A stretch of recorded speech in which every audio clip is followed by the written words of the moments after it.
Bapak Ibu hadirin yang saya hormati, pada kesempatan yang berbahagia ini, perkenankanlah saya sebagai calon kepala desa menyampaikan beberapa visi dan misi. Adapun visi misi saya sebagai berikut. Visi saya yang pertama yaitu terwujudnya masyarakat desa yang adil, sejahtera, mandiri, serta berbudaya dengan tata kelola pemerintahan yang baik melalui kerjasama semua stakeholders dan tentunya semangat gotong royong. Yang kedua, melakukan pemetaan pembangunan dengan skala prioritas serta meningkatkan perekonomian masyarakat. Selanjutnya, misi saya yang pertama yaitu meningkatkan kualitas sumber daya aparatur pemerintahan desa. Yang kedua, mendorong terwujudnya akuntabilitas kinerja perangkat desa. Yang ketiga, meningkatkan layanan publik kepada masyarakat. Yang keempat, meningkatkan kesehatan, mengusahakan jaminan kesehatan pada masyarakat melalui program pemerintah. Yang kelima, meningkatkan sarana dan prasarana umum pedesaan dengan memfokuskan pada pertanian dan pemukiman masyarakat miskin.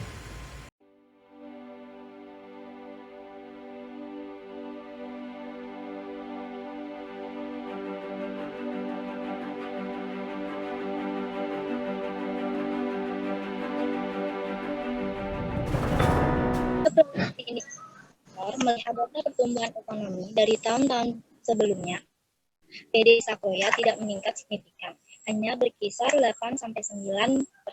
Jadi, peramalan yang dimungkinkan pada tahun yang akan datang untuk pertumbuhan ekonomi tidak akan terjadi perubahan. Untuk data kemiskinan, setiap tahunnya semakin mengkhawatirkan, karena sekitar 1.269 orang atau 50% masyarakatnya bekerja sebagai petani. Dan pertumbuhan penduduknya tidak disertai dengan ketersediaannya lahan, sehingga pendapatan masyarakatnya menurun. Selain itu juga, tidak ada ketersediaannya keterampilan dan skill dari membuat keadaan kondisi desa tersebut semakin parah. Kami sudah menyelaraskan isu strategis pembangunan pada RPJMD sebelumnya dengan RPJMD Kabupaten Cirebon. Di sana ditemukan beberapa poin seperti pembangunan infrastruktur, pengembangan sarana dan prasarana, dan juga peningkatan untuk kesejahteraan masyarakat. Di dalamnya terdapat bidang kesehatan dan juga pendidikan. Nah, ini dapat dijadikan acuan untuk BPD melakukan pengembangan perencanaan pada RPJMD periode selanjutnya. Setelah mengevaluasi dokumen RPJMD pada periode sebelumnya, kami telah menemukan beberapa isu strategis yang belum tercapai, meliputi kemiskinan, pengembangan sarana dan prasarana, serta pembangunan infrastruktur yang menjadi isu penting yang harus dibenahi di RPJMD setelahnya.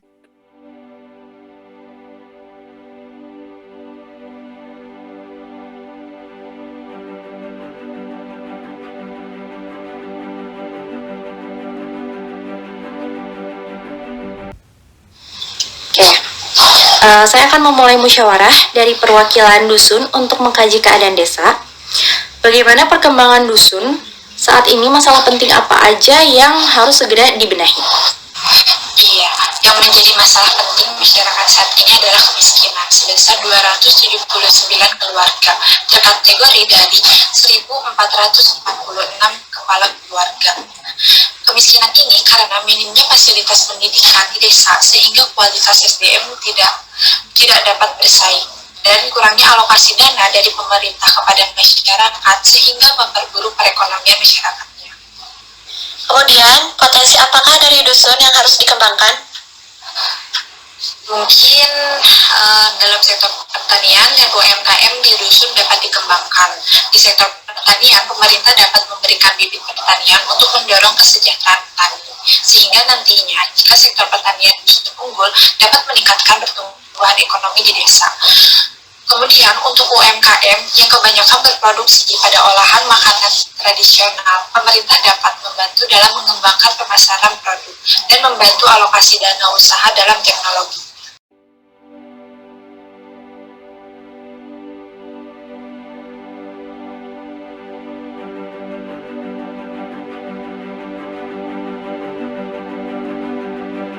Jadi hasil rekapitulasi data RPJMD Kabupaten Cirebon, visi misi kepala desa, serta usulan rencana pembangunan dari dusun menghasilkan 4 poin.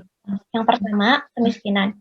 Kemiskinan menjadi masalah utama karena sekitar 276 keluarga dari 1.446 keluarga di Desa Kroya terkategori miskin dan pendapatannya sekitar 600.000 per bulan atau kurang dari itu. Yang kedua, ada peningkatan sarana dan prasarana, termasuk di dalamnya fasilitas penunjang pendidikan. Dalam pendidikan, di sana hanya terdapat 2, yaitu TK dan SD. Sedangkan dalam bidang kesehatan, di sana belum terdapatnya sarana puskesmas, belum juga terdapatnya tenaga kesehatan. Yang ketiga, ada pembangunan infrastruktur, termasuk di dalamnya jalan dan jembatan. Yang keempat, ada pengembangan sektor UMKM di desa. Itulah hasil penyusunan rencana pembangunan yang dapat saya sampaikan. Baik, sekarang saya akan bertanya kepada calon kepala desa, strategi pembangunan seperti apa yang akan dilakukan? Saya akan berfokus pembangunan pada 3 bidang. Yang pertama itu bidang ekonomi. Saya akan berfokus pada pengembangan sektor UMKM. Saya potensi meningkatkan pertumbuhan ekonomi desa. Pemerintah harus mendukung dengan mengembangkan pemasaran produk dan perluasan pasarnya. Selain itu, alokasi dana untuk usaha terhadap UMKM-nya. Yang kedua, bidang pendidikan. Sarana seperti sekolah belum terdapat banyak di desa ini. Pembangunan sekolah baru pasti membutuhkan biaya yang sangat besar. Untuk sekarang, saya akan berprogram pada pengembangan tenaga kependidikan dan bantuan kepada madrasah. Untuk 814 anak yang tidak bersekolah, saya akan membuka sekolah gratis, memanfaatkan pembangunan desa dan tenaga pendidikan yang mumpuni untuk mengembangkan kualitas SDM desa.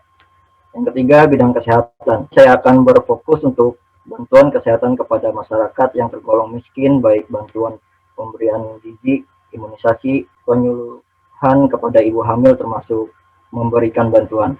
Untuk sarana kesehatan seperti posyandu, akan saya lakukan perbaikan bangunannya agar dapat dimanfaatkan dengan baik.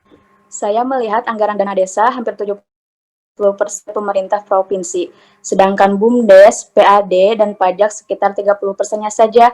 Apakah anggaran cukup untuk pembangunan? Jika tidak, kedepannya apa yang akan dikembangkan oleh desa untuk memenuhi anggaran pembangunan? Betul, anggaran desa sebagian besar berasal dari bantuan pemerintah provinsi. Untuk pembangunan sendiri, banyak aspek yang harus dibenahi. Maka dari itu, kami akan langsung mengalokasikan dana desa sekitar 92% pada masyarakat dan pembangunan. Sisanya akan masuk kas desa. Anggaran tersebut masih belum cukup untuk pembangunan infrastruktur jalan dan jembatan maupun sarana prasarana desa. Untuk kedepannya mengembangkan langsung BUMDes yang bisa disebut badan usaha milik desa dan pengelolaan pajak. Selain itu juga untuk kesejahteraan masyarakat, saya akan mendorong sektor pertanian melalui bantuan terhadap beberapa kebutuhan pertanian dan penyediaan teknologi pertanian. Lalu mengembangkan sektor UMKM juga meningkatkan ekonomi desa ke depannya. Seperti itu.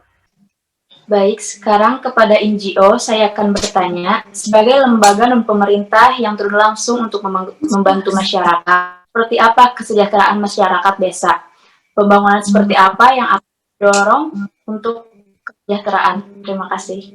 Baik, Desa Kroya ini masih sangat kurang ya. Yang saya soroti adalah 2 hal, pada bidang pendidikan dan juga bidang kesehatan. Pada bidang pendidikan sendiri, itu harus segera dibenahi, karena merupakan plan awal untuk pembangunan ke depannya.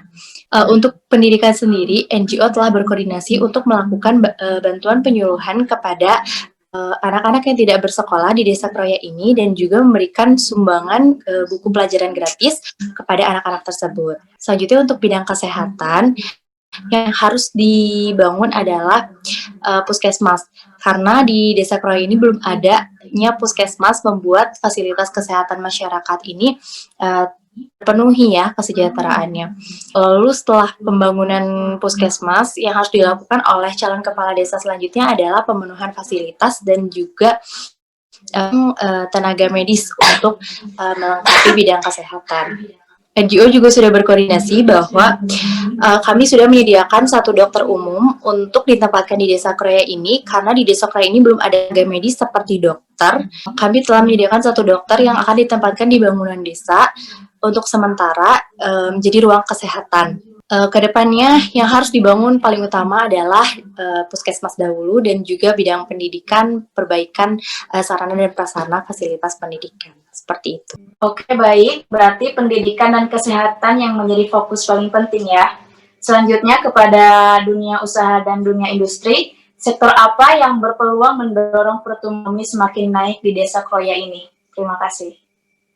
Untuk UMKM di Desa Kroya, yang berpeluang bisa meningkatkan sektor usaha kebanyakan berproduksi makanan tradisional. Pemerintah juga dapat membantu dalam pengembangan pemasaran produk dan membuat alokasi dana usaha dalam teknologinya. Sehingga sektor usaha ini bisa membuat meningkat pertumbuhan ekonomi di desa. Baik, selanjutnya terhadap perwakilan masyarakat, ada aspirasi untuk RPJM Desa Kroya periode 2019 sampai 2025. Ini untuk pembangunan ke depannya. Ya, baik. Seperti yang sudah dipaparkan sebelumnya, bahwa masalah kemiskinan, pendidikan, dan kesehatan harus diutamakan untuk RPJM DES ini. Tetapi saya juga ingin menambahkan untuk sarana prasarana desa yang tak kalah penting adalah penerangan dan pembangunan kantor RW untuk musyawarah dengan masyarakat. Selain itu, kepala desa juga harus memperbaiki modal dan terhadap lembaga perekonomian masyarakat, seperti koperasi contohnya. Mungkin segitu. Baik, terima kasih.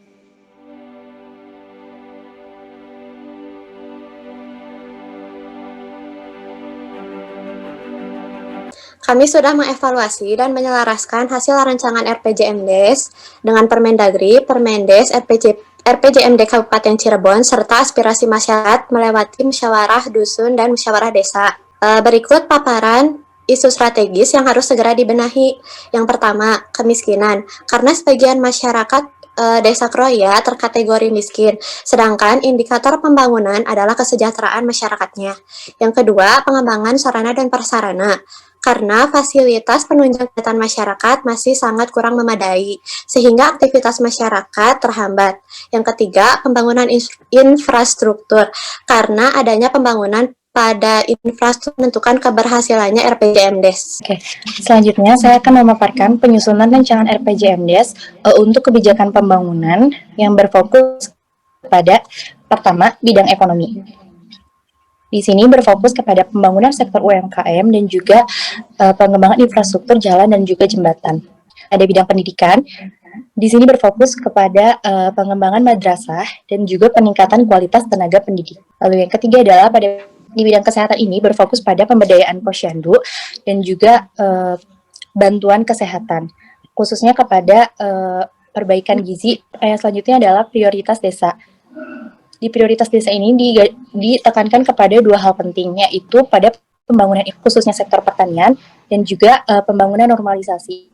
Terakhir, untuk program pembangunan desa, kami akan meningkatkan derajat pendidikan masyarakat yang pertama, dan yang kedua adalah meningkatkan derajat kesehatan masyarakatnya. Yang ketiga adalah prasarana dan juga infrastruktur pedesaan. Kelima adalah peningkatan ketentraman, ketertiban, dan kebersihan. Selanjutnya, peningkatan budaya masyarakat. Ketujuh adalah peningkatan perekonomian masyarakat, dan terakhir adalah berfokus pada peningkatan aparatur pemerintah dan juga kelembagaan desa. Baik, berita acara dan dokumen penyusunan RPJMDes Desa Kroya pada periode 2019-2025 sudah sesuai dengan ketentuan yang ada. Hasil penyusunan RPJMDes ini saya terima.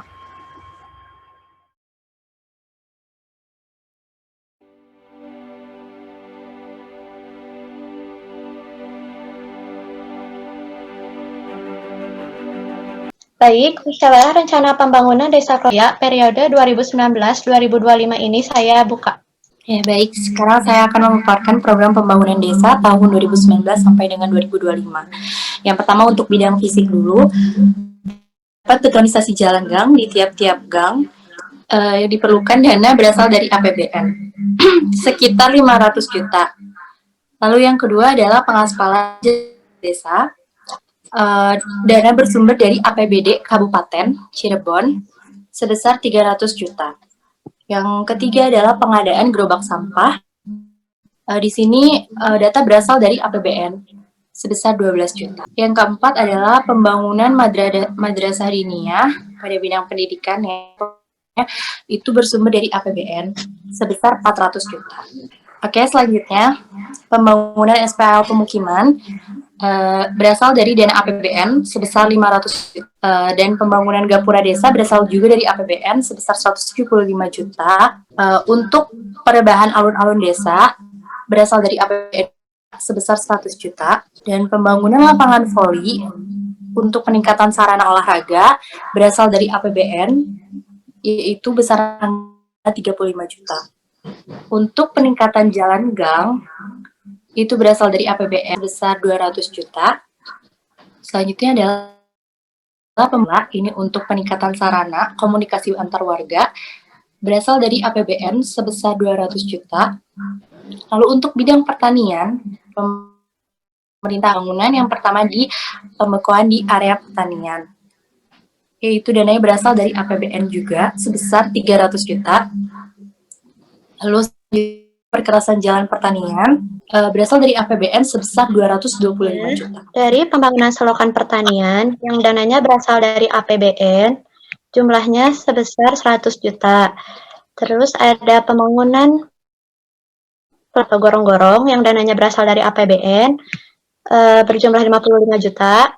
Lalu ada peningkatan jalan pertanian betonisasi, dananya juga dari APBN sebesar 225 juta. Yang ketiga ada dalam bidang ekonomi yang terdiri dari pengembangan usaha produktif yang dananya berasal dari APBD Kabupaten sebesar 60 juta.